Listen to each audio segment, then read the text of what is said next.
Fender Japan just announced some new models for 2025 in the traditional lineup of guitars. There's some that are super exciting and I can't wait to show them to you. Let's check them out. There are a few specs that all these guitars are going to have in common, but Ishibashi, the site we're looking at right now, did a really good job of breaking down some differences that are going to come up between the different guitars.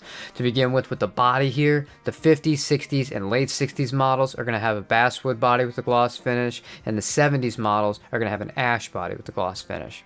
Also, every guitar we're going to look at today is going to have a 9.5-inch radius with a U-shaped neck and a bone nut. Now, the nuts are going to be a little bit narrower than what you might find in an American spec guitar, but they do vary based on the model. And finally, all the pickups are vintage voiced. Let's start with the Stratocaster. None of the specs changed on the traditional 60s Stratocaster, they just added in two new custom colors, surf green and shell pink. These are still going to have 41mm nuts, rosewood fingerboards, and a vintage style bridge. The retail on one of these guitars is roughly $860 US. The late 60s Stratocaster is now available in Sonic Blue. Previously it was only available in 3-tone Sunburst. Some of the differences between this one and the traditional 60s pretty much come down to cosmetics here. If you look at the headstock, it is very obvious this has a little slightly bigger one with a different logo on it, as well as the tuning machines are also different.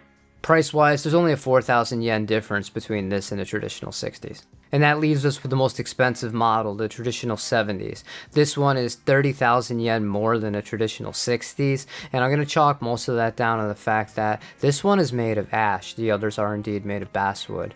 You also get the bullet style truss rod at the top there, and the period correct tuners and headstock with the right logo on it. Let's move on to the Telecasters. The regular traditional 60s Telecasters are now available in candy apple red and 3-tone sunburst to go along with vintage white and lake placid blue. These guitars come in at 128,000 yen and change. Not a bad deal, but for my money, I'd be looking at one of these ones. This is the same guitar spec wise, except it's got a double bound body on it. You're also going to have the headstock that's correct now. That didn't always used to be the case with Fender Japan when they did release 62 style reissue instruments.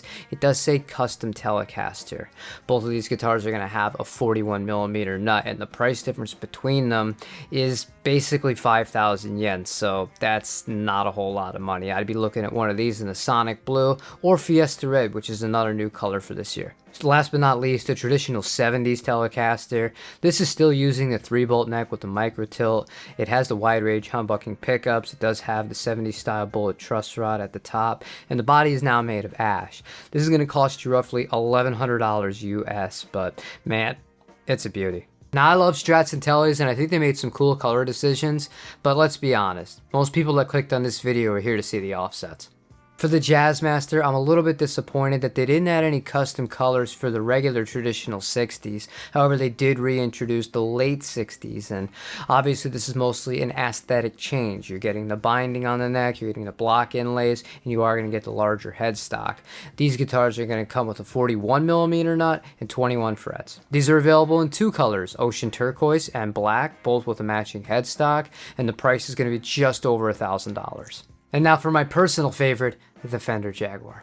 Just like the Jazzmaster, no new custom colors for the standard traditional 60s. However, the late 60s are also available in black with the Jag, but now in lake placid blue as well, and that to me is everything I ever wanted in a Jaguar. These are going to have a slightly narrower nut. These are going to have a 40mm nut, which is by far the most narrow out of any of the guitars we've looked at today as of yet. However, same price as the Jazzmaster, coming in at just over $1,000.